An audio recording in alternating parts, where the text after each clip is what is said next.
We are going to be talking about some marketing tactics today, which is one of my favorite things to talk about in general, but in specific for pharmacy. My name is Dr. Lisa Faast. I am the founder and owner of DiversifyRx and your host for this session. And I want to dive into how you can create better relationships with your local media people for your pharmacy. One of the questions we get asked a lot is, how can I leverage my local media? How can I get some free exposure? You know, yes, they always want you to sign up for some advertising, but how can you really get a close relationship with your media so you're really thought as a local expert? When something comes up, they're the one that turns to you. You are top of mind of your media. Now, when I say media, it certainly includes all of your traditional media like TV, radio, newspaper, but certainly can extend to kind of the digital media age. Maybe it's a local blogger or a local influencer or somebody that hosts a podcast. So make sure you include all types of media in there. But I'll tell you my trick for developing a good, close relationship with the local media people in my area. So what I did was I just did a little bit of research. If you don't have the time to do this, this would be a great project for like an intern, maybe one of your kids, maybe one of your employees' kids, or a virtual assistant or something like that. But essentially what I did is I went to all the media pages, and they always have a contact us page, or they always have a list of like beat reporters or something like that. And so I just started grabbing everybody's email address. And in the town I was in, we were in the Northwest. Our town was kind of divided into quadrants. And so, you know, if somebody's like the Northwest reporter, well, then I grabbed the Northwest reporter, or maybe they have a healthcare reporter or something like that. But what I did is I just started to compile a list of everybody's emails. Went to the radio stations and did that, especially the talk radio hosts. Those became my moneymaker people right there, was the talk show radio hosts. By far. So don't leave anybody out. Grab the list. It doesn't matter how big it is. And what I did is I threw it into my email server. So I used Google, I used Gmail for a lot of my emails. And so I just created a mass list. You can create a bulk list where you put everybody's email in once, and then all you have to do is email to that list, and you get to email everybody on that list. And so once I had that list, what I did after that was I emailed these people once a month. That was it, once a month. And I let them know like what we were doing in our pharmacy, maybe what health awareness month or week it was. I let them know maybe what charity events we were involved in. It was just a way to communicate with them of what a local business was doing. So an email might look at, hey, this is February. It's, blood donation month. We're having a blood donation drive on, February 14th, to celebrate Valentine's Day. We encourage you to come by and donate blood if you want to.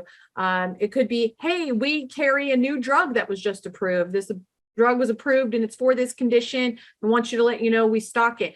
I kept it very kind of educational, even, a little bit promotional, but it was not a sales email. It wasn't a, marketing email. It was really about like what we're doing, what's going on in our pharmacy, maybe compare it to some local things that are happening, cold and flu season, we're stocked up. If parents often have questions about dosing for their kids, we're happy to answer questions, just kind of letting them know what your services are.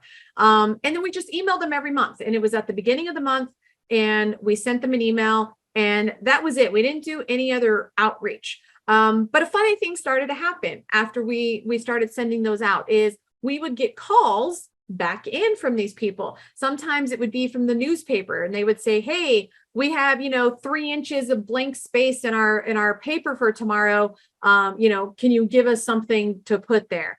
It might be a radio personality that calls us and says, hey, this professional athlete just got busted for drugs. Can you come on and talk to us during our segment for 5 minutes about, why this drug would be banned? And so they just started reaching back out to us whenever they had a need to fill. And then kind of your responsibility after that is always say yes. If it's physically possible, you always say yes when the media asks you to do something. If you tell them no, especially like the first time or one of the first times they ask you, then you're kind of dead to them and they won't call you back. So if you get them to reach back out to you, it's really important that you say yes. you might feel awkward or uncomfortable at first, maybe being invited onto a webinar or a radio segment. I remember that first time I was on live radio, very nervous. I didn't let anybody know. I kept it deep down. But then after that, it gets easier. And I ended up actually having my own show with one of my best friends, and it turned into a whole radio thing. They always say I had a face for radio, so if you're watching this on YouTube, I apologize. But it's really important that you create that relationship with your media. Then you become top of mind. And a lot of times these media people are obviously well connected. They know what's going on in the community. And so the other thing that started happening is not just being invited to participate in media, is I started being connected with other people. They're like, hey, I just talked to Dr. So-and-so over here, and he's doing this thing, and you're doing this thing. Maybe there's something there. And so these media people actually started helping us network and helping us connect with other people in our community in ways that I wouldn't have been aware of or even know of. And then as you started getting a little bit of media exposure, when patients in your community see you in the media, they automatically think of you as the expert. You were just as much of an expert before, but let's face it, when you're on the nightly news and you have a 5-minute segment or a 2-minute, well, probably not a 5-minute segment, probably a 1.5-minute segment, they think of you as the expert. And they'll come rushing in because you were on, the 6 o'clock news. And so it really helps to position yourself as a leader, not just in the community, but obviously in your profession inside your community, which then leads to other opportunities. So, because I was seen on TV and radio, I was invited to take part of some community groups and some community action committees, and got involved a little bit in the, outside politics of types of things. When in California, this is many years ago, but when the nuclear facilities in Japan got damaged, and we thought this toxic cloud was coming to California, our county and our state created these committees to figure out the solution. I was invited to be part of that. And so it's amazing what other doors open up because you exposed yourself on the media. And every time these media people ask you to do something, guess what? You're not paying for it.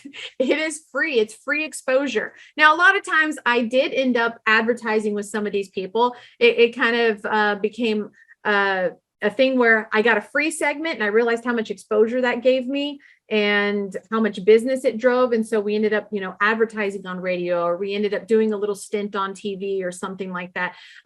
Certainly it can lead to some of those opportunities, but having that free kind of PR type of exposure first, let me know that it was worth it to go and advertise and actually pay for some advertising in some of those platforms. Then when I paid to advertise, they were actually inclined to use me and give me more free stuff in return. So it became this really nice relationship with the media. So you definitely ways you can build trust and build relationships with your media, not just free exposure. Sometimes it's networking and being introduced to new things.